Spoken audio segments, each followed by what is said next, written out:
Hello, everyone. I am so happy to be here. I'm happy that you're here. And today I would like to show you 6 watercolor techniques that I think we should all try and master to the best of our abilities. And the reason is that we use these techniques all the time in almost every painting we will encounter. Of course, there are other techniques I could be showing you. There's a lot to learn, but I think these six ones, at least for me, are very important because I find myself always kind of using them without even knowing it, intuitively, obviously. And you need to practice, right? So the more practice, the better. And yeah, so I thought this would be a great, if you're brand new, this is really good for you to learn. And if you're like me, you're not quite new, but you're not an expert just yet, just a little reminder, it's just a reminder for us to practice these techniques because we use them all the time. Before I start, though, I just want to mention I always say use what you have. Most of the time, I adhere to that idea. As you may or may not know, I have another channel, the Purring Cat Studio, where I do junk journaling, everything that has to do with, journals, art journaling, and such. And yeah, use what you have. However, when it comes to watercolor, the only thing, in my own personal opinion, the only thing I wouldn't, let's say, use low grade product is for the paper. The reason is if you use paper that is not good quality, achieving these techniques will be difficult and you'll find yourself struggling and self-doubting and maybe even giving up. So the paint, yeah, I don't have high quality paints. These are just Winsor and Newton. They're regular, I think, student grade if I'm not mistaken. I have brushes that are not very expensive either. They're traveling brushes actually. And but the paper I use is Arches. And yes, it is more expensive, but I'm very used to it by now. That's another thing I'll tell you right before we start. There's 12 sheets per pack, and yes, it costs about 30 some dollars, per pack. However, I rarely paint a 9 by 12 painting. It's usually half of that size. So now I've just doubled up to 24 pages. Also, if I do practice drills, as I'd like to call them, I use both sides. So today I've cut it in half, and just for this, because I wanted you to be able to see it on the screen. But yeah, I mean, it doubles up because I never do big paintings. It's usually this is the size of paintings I like to do. So I do recommend good paper, and just because like I said, it's for me, I don't want to struggle with the techniques and thinking I'm doing something wrong when in fact the paper is just not cooperating. Also, if, however, you have a lower grade paper right now that you've been working with for years or for months or for weeks and you've gotten used to it and you don't struggle with the techniques, then stick with it. You don't have to change for a higher paper if you're used to it. If you're used to the paper you're using, that's perfect. If it's not giving you any trouble and you're not self-doubting yourself because you can't achieve some of the techniques, then that's fine. That means that the paper is great for you. I've tried pricier paper than Arches, and frankly, I didn't like it one bit. I didn't know what I was doing. Nothing was right, and it was high quality paper.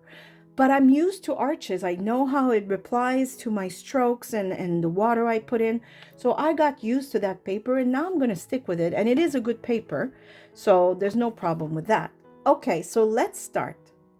So let's start with wet on wet. So I will start by wetting the paper because that is what we're doing. I made some circles. I don't know if you can see them on camera. I left them pretty dark. Usually I would pretty much erase all the lines, but I really want you to see that I'm, painting inside here, that circle, and it's just, I didn't erase it all because I really wanted you to see the line. You might not even see it, so I put my paper on an angle because I thought maybe it'd be better for you, but don't be surprised if I lift my palette like this. I just glued this piece of paper in the back of an old watercolor paper palette,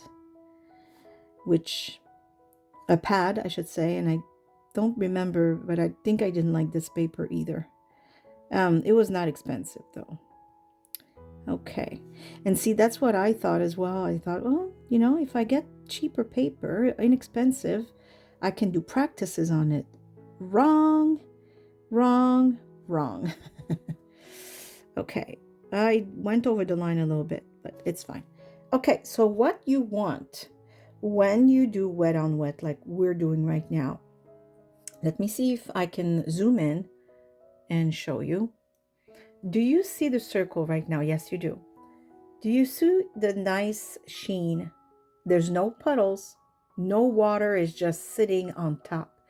It's the paper is evenly wet, and that's what you want when you're trying to do wet on wet. Now I'm talking a lot, so everything might get dry before I can even do something. So I will mix some color. I'm going to back up the camera again, and I'm going to take some, I do like crimson, so let's start with a beautiful red. Why not? I love crimson. There. Gonna make a nice mixture, and hopefully my paper is wet still, not sure.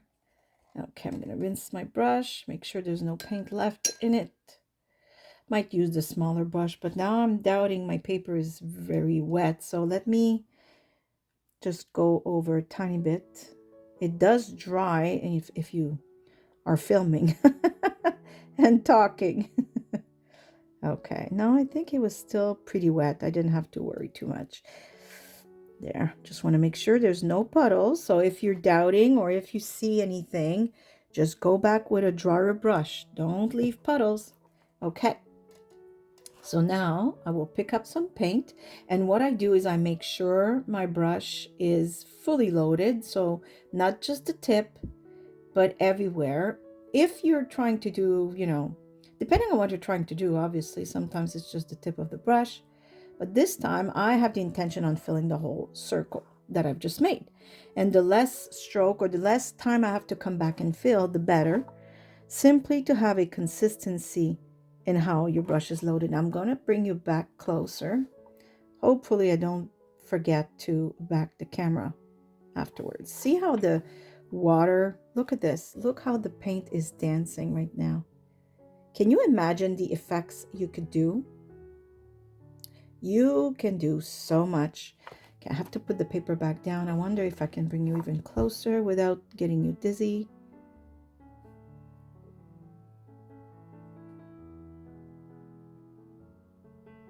Look at how beautiful. I'm going to grab some more pigment. I feel I was a little stingy. And because the paper is wet, it just easily slides everywhere. Look at that. I might have put a tiny bit too much water to my liking. I usually would put a little less, but it's okay. And that's what we're here for. This is a channel of learning. I've said it in the intro of this channel. I am not a professional in any of the mediums I will be playing with. I know the theories and I know how to use the mediums, but I'm not a professional. So mistakes will be made, right? And trial and errors and all that. That's what we're here for. We are here for learning. So here we are, the wet on wet. It's very useful to make blending. I really love blending wet on wet. I have more trouble blending wet on dry, although of course you can do it, and I will attempt to show it later. I've made other circles in the blending square, and yeah, but this is wet on wet. It's magical. I absolutely love it. And now what I'm going to do is I'm going to change color for how about some ultramarine, another color I absolutely love. Maybe less water this time. Like I said, I went a little stingy on the pigment here. I wanted a little thicker, a little creamier, not like watery tea. Well, tea is water, but the red was more tea than anything. And this has a little more pigment. See, my paper is, did you see, because I'm on an angle, all the water is gathering. I don't like it. So I dried my brush and I'm just going to take some of the water out, and that's not because I didn't do anything right.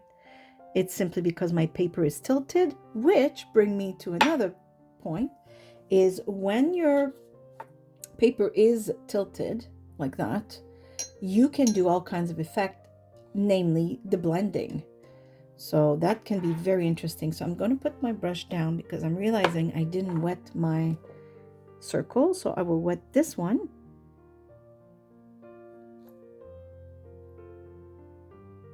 Just like that.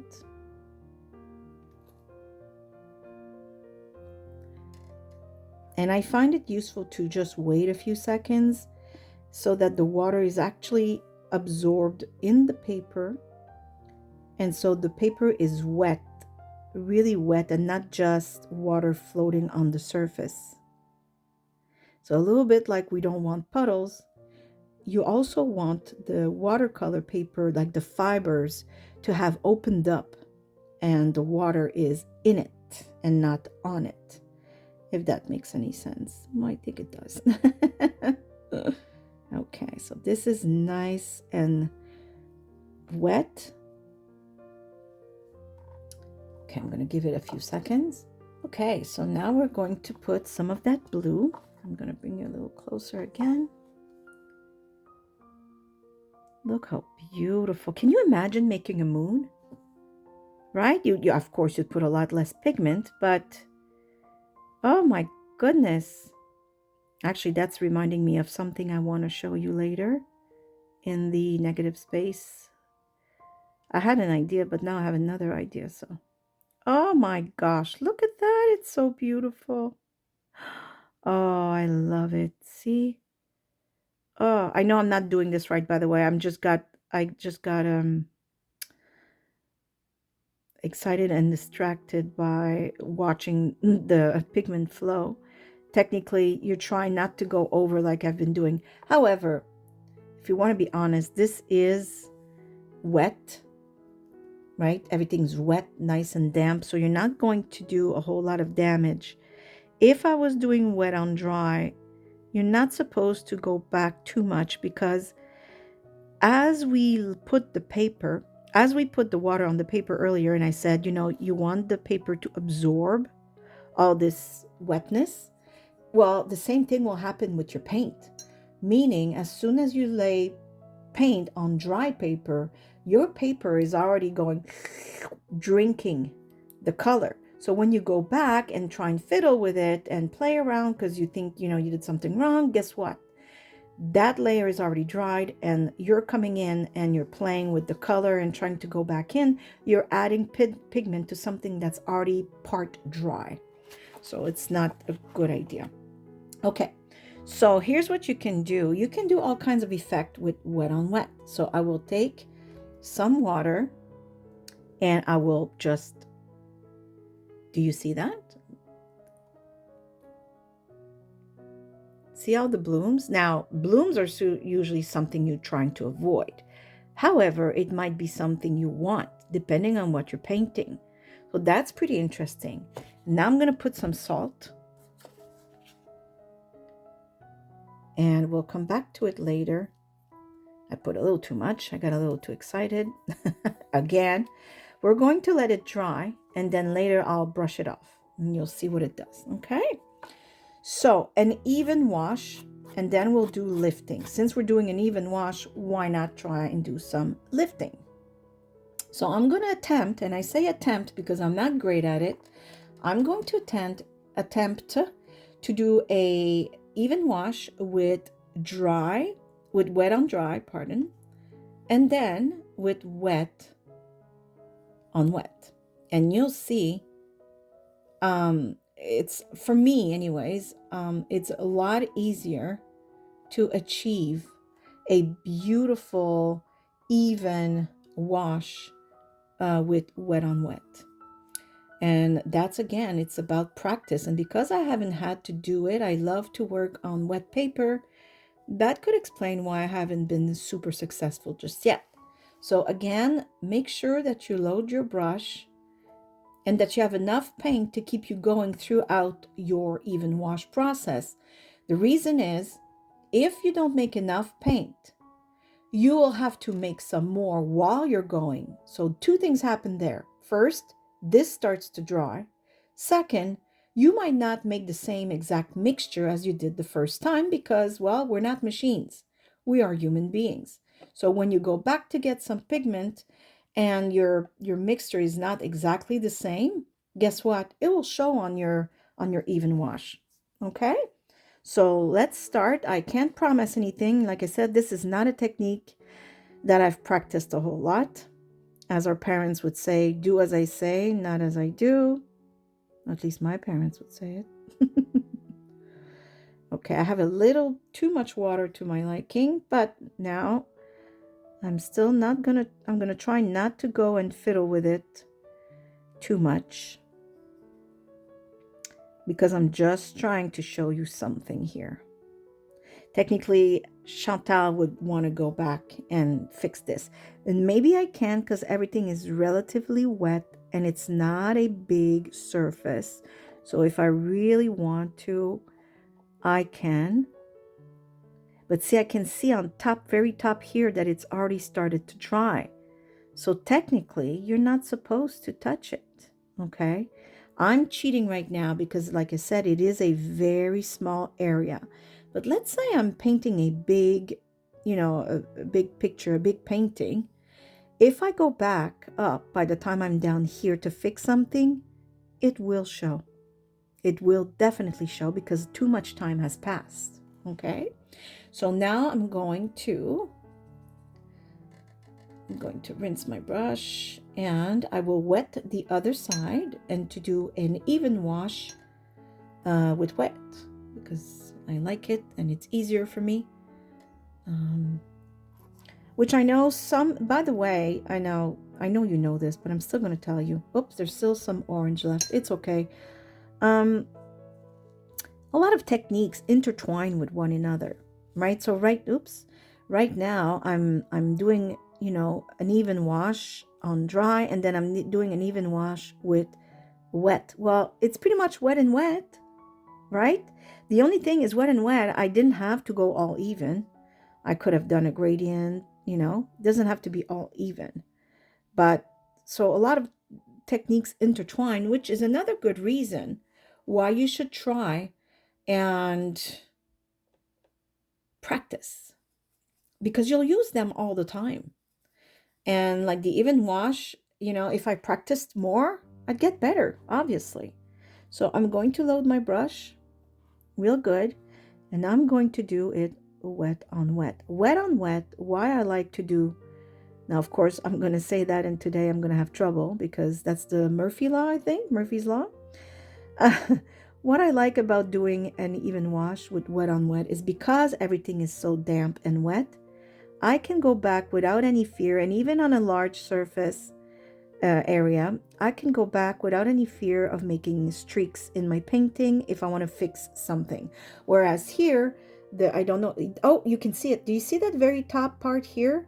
That was the top part I was telling you I could see was already dried when I went back up to here. I didn't touch that part because I could feel it was already dry and I could see it. So wet on wet allows you for a tiny bit more time. I mean, watercolor still dries pretty fast, so you don't have gazillion, minutes of time to do things, but it does allow you a tiny bit more time if it's wet on wet. Now, to achieve, let's say, the amount of pigment I have here, of course, I would have to wait for this to dry. Okay, completely, not so, absolutely completely, and then re-wet gently so that you don't lift, which is another thing I'll show you, and then paint again with the same pigment, right? Or you don't have to re-wet this time around. The second time you can go dry on wet on dry if you want, but that's the way you could achieve anyways the depth of pigment and color we've achieved with doing wet on dry. Okay, so I will let these dry and now we're going to do some gradients. Now don't worry, I will come back for all kinds of other things like take the salt off, show you some lifting and so and that again, it comes back to what I said before. All the techniques intertwine. They all do. You use all of them sometimes in one painting. I mean, I don't put salt on a lot of my paintings, and I don't necessarily do blooms.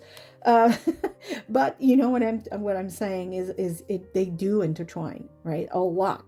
So it's perfect to practice, and it's perfect to have this kind of practice where you'll go back to the squares and do something else, right? So it's almost 2 for 1 squares here. Okay, so now I'm going to do the gradient. Okay, so for the gradient, I will do the same thing I've done with these. Well, actually, so far with both almost. I will do a wet on wet gradient and a wet on dry. Sorry, my goodness, I can't speak. So how about we change colors? How about a beautiful, I don't know.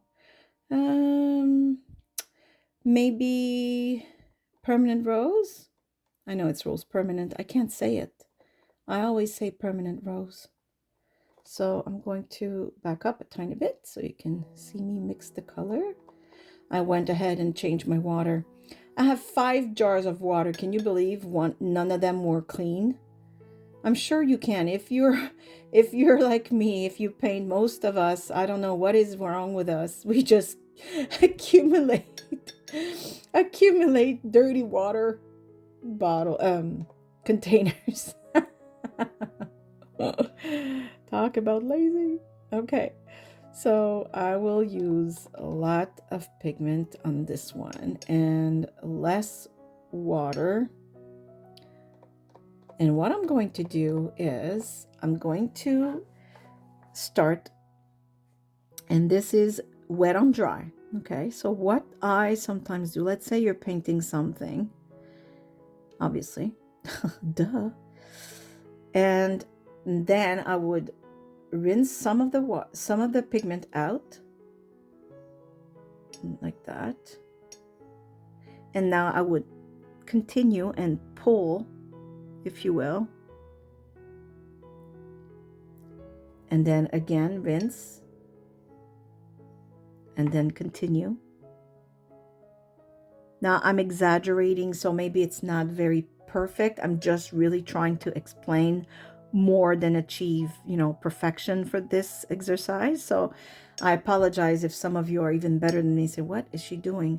I'm really just trying to teach because not everybody has done this many times. But do you see that I'm rinsing my brush every time more and more until it's almost to the point where there's almost nothing left and it's almost just water. And I'm coming back to where I left off. I put too much water. I got eager here. But do you see? Now, of course, I could achieve a lot more perfection here. Like I said, I was going a little fast because I really just wanted to show you. So for this next step, I will go with wet on wet. I'm just trying to clean my brush, although we're going to be putting permanent rose again. So I don't know why I'm being so fussy, but anyways, okay. So I will wet this area.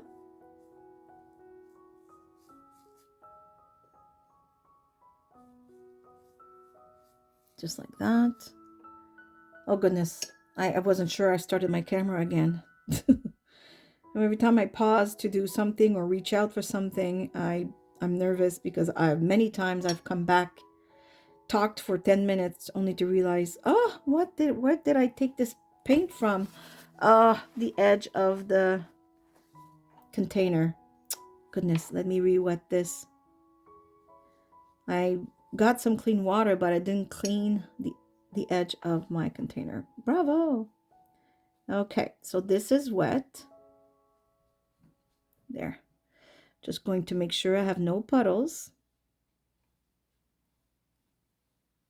There. So I don't know if you can see, I've left you a little far, but there's no puddles here.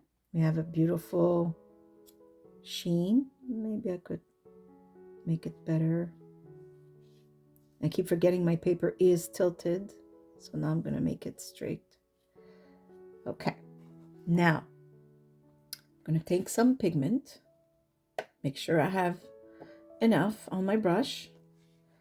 And hope for the best, really. Actually, I'm going to take more pigment. There. Then I'm going to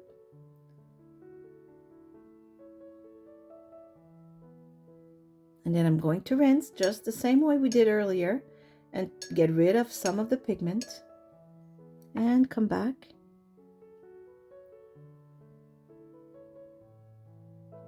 And the thing I like is because it's wet on wet, again, that's why it's one of my favorite techniques, is because I can come back if I don't like, something, and it doesn't really, it doesn't make a whole lot of problems, is what I mean. Now, I did create problems, just as I said, it doesn't create any problems, but again, this is just to show you the difference between making a gradient wet on wet or wet on dry. And I shouldn't have played with the top part there. I got ahead of myself.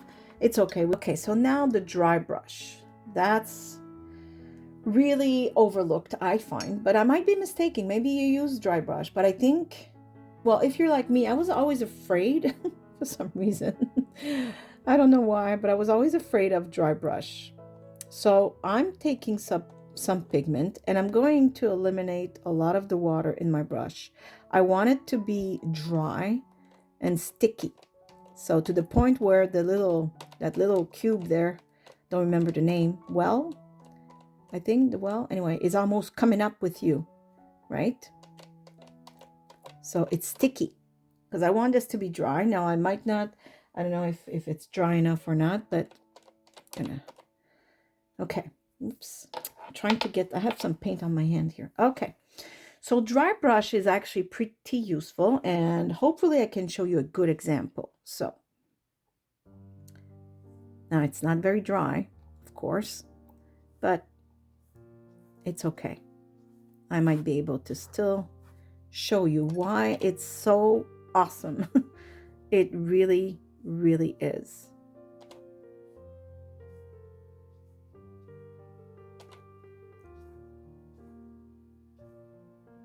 There, I'm gonna leave it this way. And hopefully you see what I'm seeing right now. So while everything's still drying, although this is pretty much dry already, I will show you something about negative space. So I will wet this circle. I could have used my bigger brush, but I had this one in my hands, it seems.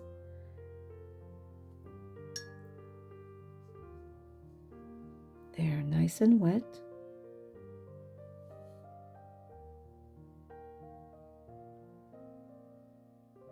And while our paper is absorbing this water, I'm going to make a very tiny mix of Payne's Gray, like super tiny. This is a dot of color. And I'm going to pick up some of that blue. Then I'm going to water it down. That's about all I want. Might be even a little too dark. We'll see. It doesn't matter. You'll still get the idea of what I'm trying to show you. I have a cat hair on my brush, of course. So, negative space, the importance of it.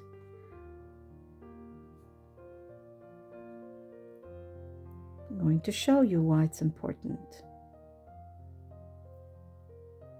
Oh, maybe you're too far. There. Now I'm going to take some of the water off my brush because I have too much to do what I want to do. I'm going to pick up a tiny bit more pigment, but again, I don't want water. Just going to go around. And I'm going to soften the edges of this because I can.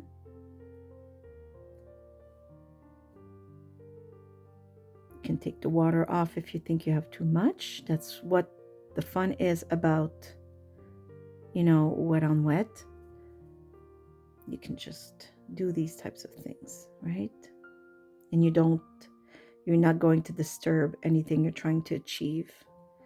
So I'm going to let this dry a tiny bit, but I haven't put, everywhere you see white, there was no paint. And look at what we've achieved. Now, if that doesn't look like the moon, right? It does. I'm just going to make some more so that it's grayer, if that's even a word, Chantal. And just going to put some more of that gray. I just want the spots to be a little darker.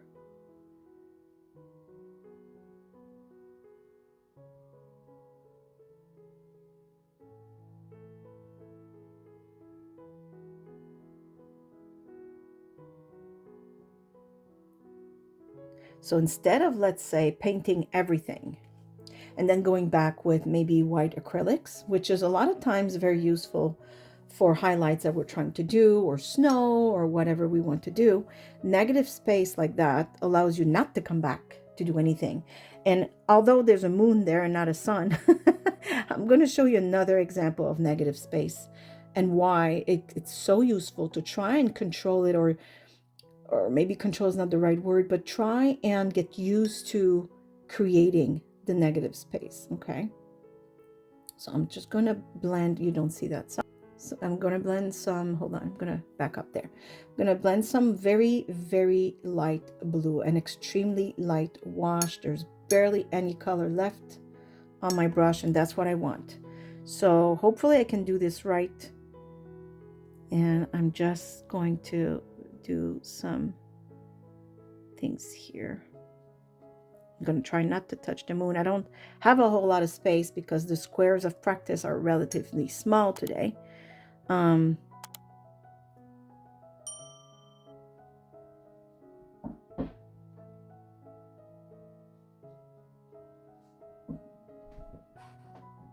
Okay, so I'm going to leave this like that.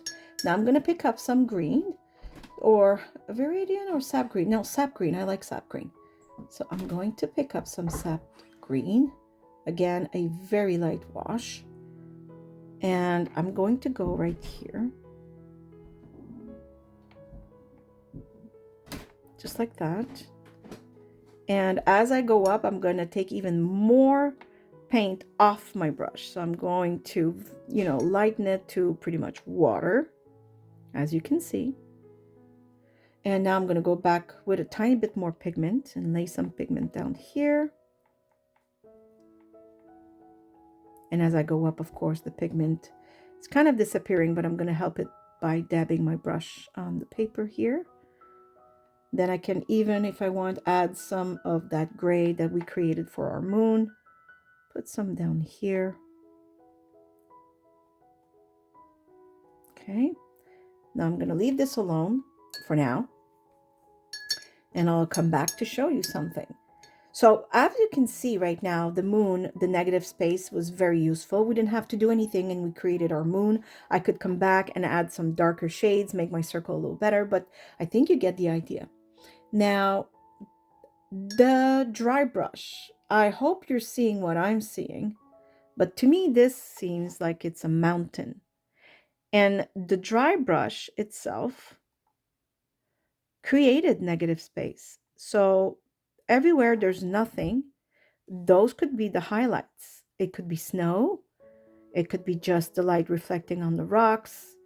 And then you can transform this into a mountainside easily. Can you imagine putting some dark, green there for the tree line to start, and then you have your sky in the background. You got yourself some mountains, my dears, and it was super easy. And I was always afraid to use dry brush. I don't know why. I think the salt is dry. I'm hoping it is before I start moving it. You can go with a nice, very soft brush if you're worried, but I think mine is not super dry because I did put salt in little clumps instead of sprinkles, but you still get the idea.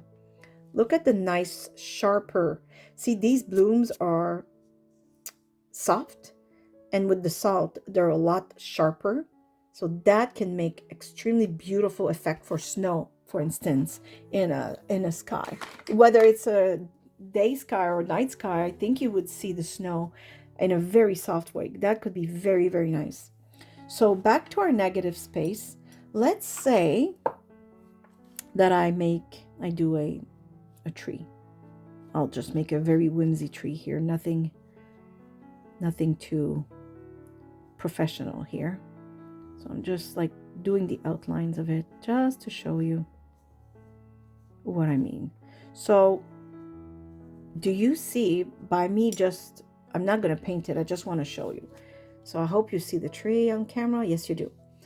Do you see how the sky already has clouds that I didn't create because I just left it white? Now you have the ground here. And do you do you also see the perception that this white space means this is far? This is close, this is far, and then you have the sky. And I didn't have to connect both of them. The negative space did the work for me, just like the negative space created the moon, and the negative space created the clouds, and the negative space created the highlights of our mountains. So don't overlook the negative space, and no, you don't have to put paint everywhere. Okay, so let's go see our even washes. Even washes, I actually did a pretty good job. I wasn't sure up until the moment this was really dry. I did a very good job on both, whether it was the wet on wet or the wet on dry. They're very even. There's no streaks of any kind. I think I did pretty good. So now how about we destroy it to make some lifting. So for lifting, you can help yourself with a paper towel sometimes if you want to go faster, but you can certainly just do it with your paintbrush. So I'm going to wet my paintbrush and I'm going to create a nice circle. I could have gone with a bigger one, but since these are small, patches, I just want to show you real quick. So I'm taking some of the paint, rinsing again, taking some of the water off, just so it's not too wet. And I'm doing the circle again, cleaning this off, going back. And now if you're a little tired of waiting, of course, nothing's preventing you from using your paper and just going like this. It's really up to you. But we are lifting the paint. And I waited quite a long time. Now, you don't have to wait that long to lift your paint, as long as it's dry-ish, that you're not going to make blooms. See, that's the thing too. You don't want to try and clean a part of it by lifting and creating blooms around the circle you're trying to lift. That would defy the purpose of lifting in a clean way, right? Then you should have just done blooms. So that's another reason why good quality paper is important, because if I did this on a low grade paper, guess what? I would be starting to damage the paper and you'd have paper fiber coming off. And yeah, that would not be fun. So now I'm going to I'm going to use a bigger brush. Although my brushes are pretty soft. Maybe I'll just stick with the small one. They're pretty soft, so it's not as easy, I should say. Maybe a much rougher or sturdier brush, maybe the word I'm looking for. So I'm going back and forth, and because my brush is so soft, I'm going to help myself with the paper. But you could see here. So, this could be the sunlight, right? Rays of sunlight. And that's, let's say you've done a forest background or something, and the sun is coming through.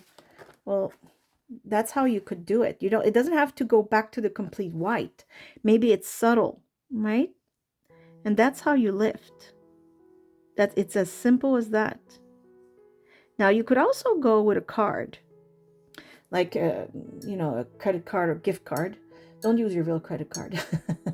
Or a piece maybe of another piece of watercolor paper. Actually, let me see if I can grab one.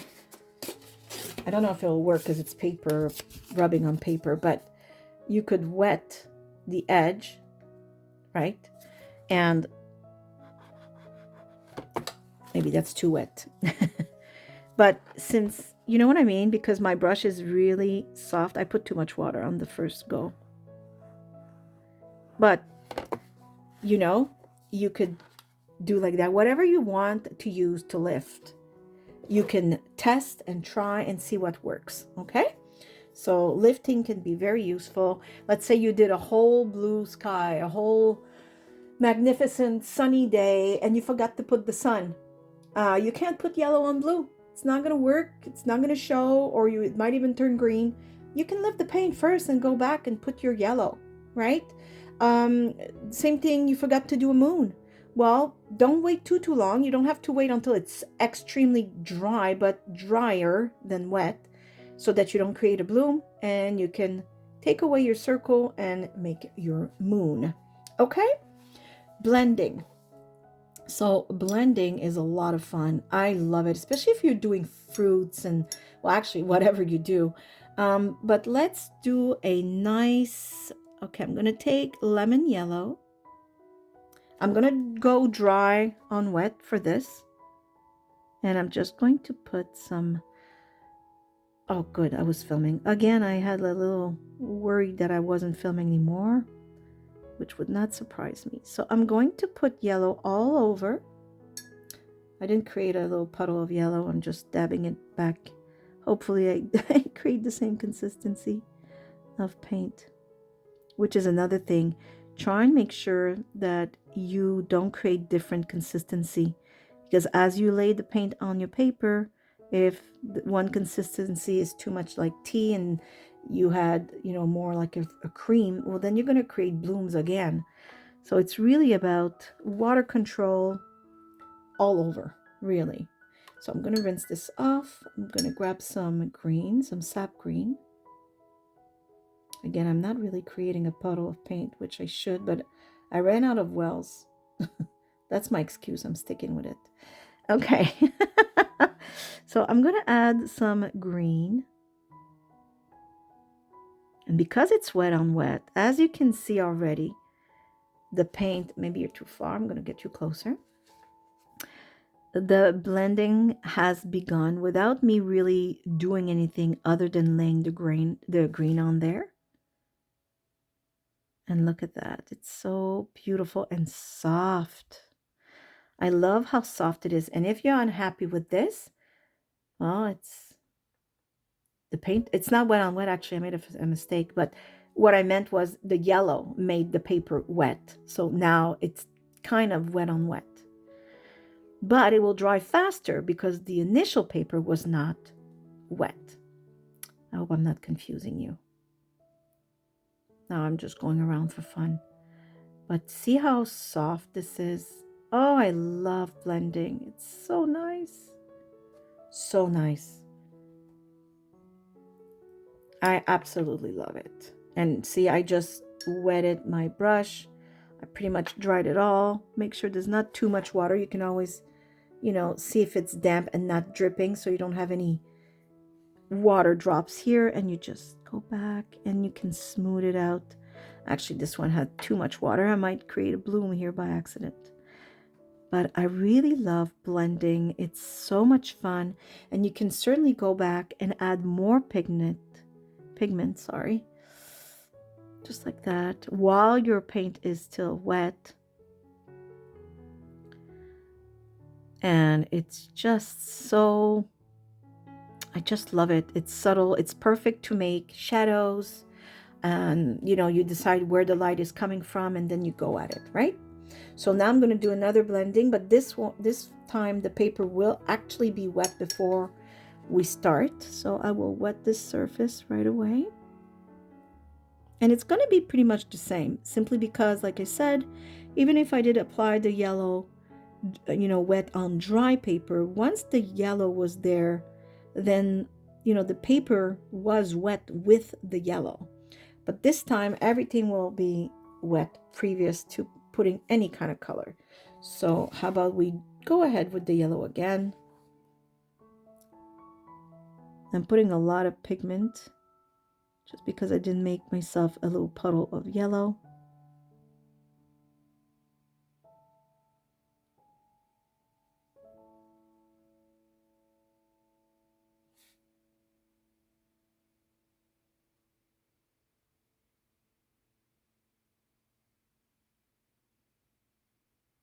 There.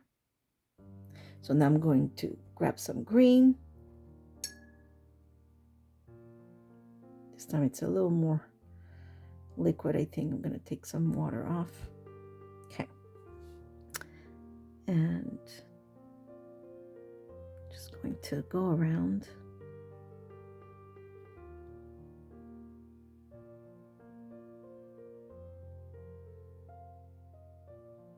It's just so fun and relaxing. Look at that paint dance. I barely touch it. I'm really just like barely touching anything. I just love it so much. It is so relaxing. I think I do circles like this. It's a good practice because the more circles you make, the better you get at doing your blending, but it's so relaxing.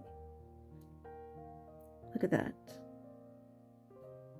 And let's say I want to really go and do something else. I'm just going to add blue just for you to see. Look at that. Technically, that should not be in there, but again, we're just having fun with blending. And you can push it gently, just for fun. Look at that. So pretty.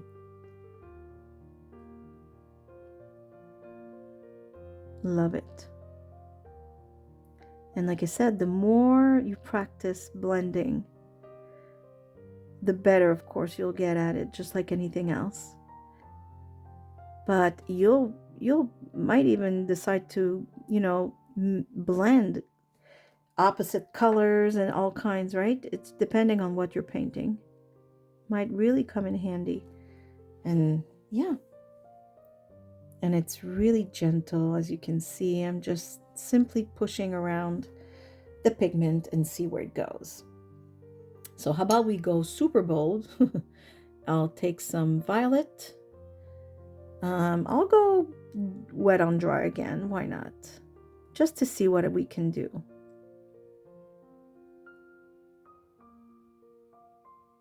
So this time I'm just going to put pigment on kind of half of it, just like that. And now I'm going to take, I think, why not permanent rose?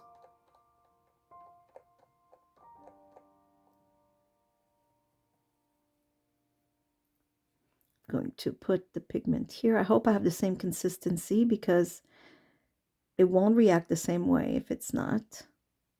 It won't meet. Now you have to hurry up because I went wet on dry, which means the purple has already started drying before I even started putting the pink, the permanent rose. So I don't know how good a blend this will be because we don't want to create harsh lines either. And I'm not sure if it's going to blend at all, but we'll see. Trying to be very gentle.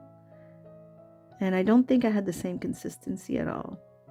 I should have prepared my paint puddles, but it's okay because the goal is to show you that it will be almost, how can I say, seamless? Or I don't know if that's the word I'm looking for.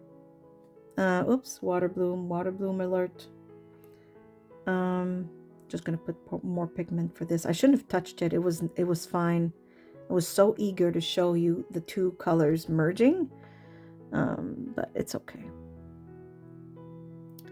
It will still work, I think. I don't think I've created too much damage, but it's, of course, because it was wet on dry, you have to go a little faster. Had I done wet on wet and make two colors meet, then the middle would have been blurred, is what the word I'm looking for. It would have been blurred a lot more, and yeah, it would be a very smooth transition. You would see the two distinct colors, obviously, but a lot smoother, I find. Or if this is the same consistency and you kind of hurry up, even if it's wet on dry, then it will also meet in the middle and blend marvelously. I think you get the idea. I'm going to show you where I didn't, touch it. So you can see right here, this part here, before the dot of pink right here, I did a good job right there. I shouldn't have touched it. Everything was fine. We all do that. And see, I added some blue here, but you don't see a harsh line where I added the paint. So this could be a shadow, a total, like totally on purpose, right? What I mean by that is, yes, we did a transition and we did some blending and we added a dot of darker color, but you don't see the dot. You see that it got darker all of a sudden, but you don't see harsh lines around the color. And that's the magic of blending, is that if you do a good job, you can add many colors in the same shape for whatever reason. It could be the light hitting somewhere precise, the shadow underneath, and this and that. And it will be like this. You can see it's darker. You can see it right away. And it brings everything alive, but there's no harsh lines where you've actually added the color. And it's very important for the overall effect of your painting. So as you can see, these techniques also a lot of time intertwine, as I've mentioned at the beginning of my video. That's why they're so useful to learn.